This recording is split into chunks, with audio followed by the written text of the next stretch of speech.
into protesters who disrupted a church service where they believe the local pastor was also an ICE official from the St. Paul office. That same day, Deputy Attorney General Todd Blanche again confirmed there would be no investigation into the altercation that has most roiled the city, the fatal shooting of Renee Good, killed by an ICE agent in her car on January 7th. We investigate when it's appropriate to investigate, and that is not the case here. It wasn't the case when it happened, and it's not the case today. The Department of Homeland Security said its agents are facing, quote, rampant violence and have made 3,000 arrests in the last 6 weeks. The NewsHour could not independently verify that number. It all comes after a federal judge in Minnesota ruled agents could not arrest or pepper spray peaceful demonstrators, including those monitoring ICE operations. Kristi Noem, DHS secretary, said on CBS's Face the Nation yesterday that the judge's ruling, quote, didn't change anything. That federal order was a little ridiculous because that federal judge came down and told us we couldn't do what we already aren't doing. We just have not of chemical agents being used. We only use those chemical agents when there's violence happening and perpetuating, and you need to be able to establish law and order to keep people safe. Nonetheless, the Justice Department said today it would appeal the court ruling. This weekend, a planned anti-Islam pro-ICE rally, which was set to feature a Quran burning, drew few supporters. But its organizer, far-right activist Jake Lang, had to be escorted from the scene, ironically by counter-protesters themselves, after he was swarmed and pelted with water balloons. Lang could be seen bleeding from his head and later claimed he had been stabbed, but Minneapolis police said no report had been filed. Even for Minnesota, weather here in recent days has been unusually cold. About the only indication that temperatures are turning down here. For the PBS NewsHour, I'm Fred DeSan Lazaro in Minneapolis. Also today, a number of world leaders are weighing whether to join President Trump's new so-called Board of Peace. That includes Russian President Vladimir Putin, with the Kremlin saying it's, quote, studying the details of the offer. The European Commission says that President Ursula von der Leyen was invited, but no word on whether she's accepted. And there are reports that Israeli Prime Minister Benjamin Netanyahu was among those invited. That is significant because President Trump says the board will be tasked with overseeing the next phase of the Gaza peace plan.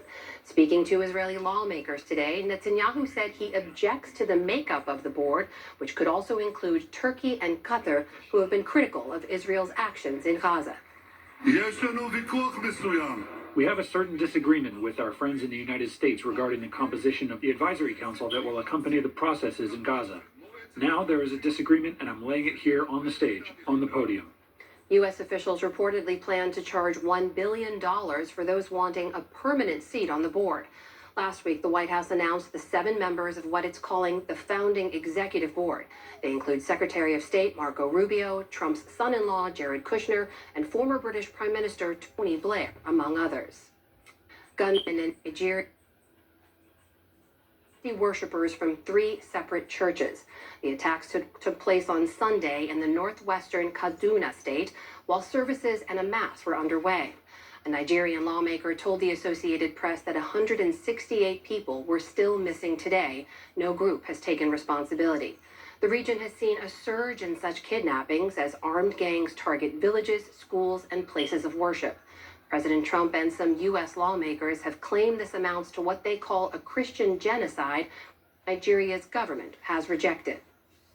Police in Spain say the death toll from a train collision on Sunday has risen to 40 and warn it could rise further.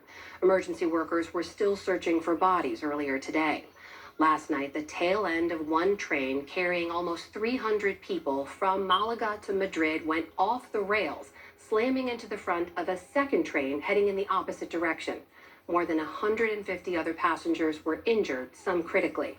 Spain's prime minister has declared 3 days of national mourning. An investigation is underway.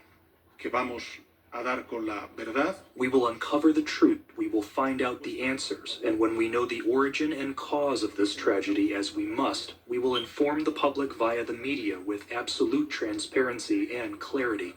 Spain's transport minister called the incident strange because the flat stretch of track where it occurred was renovated just last year. China's birth rate plunged last year to its lowest level since the 1949 Communist Revolution. That is despite government efforts to encourage new births. Official data out today show that the number of new babies dropped by 17% to just under 8 million. By another measure, the number of births fell to its lowest level since modern records began. It's the fourth straight year of declines and puts the country's total population at just over 1.4 billion. And it comes even as China's economy grew 5% last year, despite President Trump's tariffs on Chinese goods. Nearly 80 million Americans were under winter weather alerts today as abnormally cold air sweeps through large parts of the country. Earlier today, temperatures with wind chill felt like 27 degrees below zero in Minneapolis. They felt below zero as far south as Kansas City and in the single digits in places like Buffalo and Detroit. Outside Grand Rapids, Michigan, whiteout conditions led to a 100-vehicle pileup that shut down part of Interstate 196. More snow is expected this week across much of the Great Lakes. And temperatures even dipped below freezing in Florida, leading to rare snow in the Sunshine State. Flurries dusted palm trees near the Alabama border. U.S. financial markets were closed today in observance of Martin Luther King Day, but the federal holiday was marked in other ways.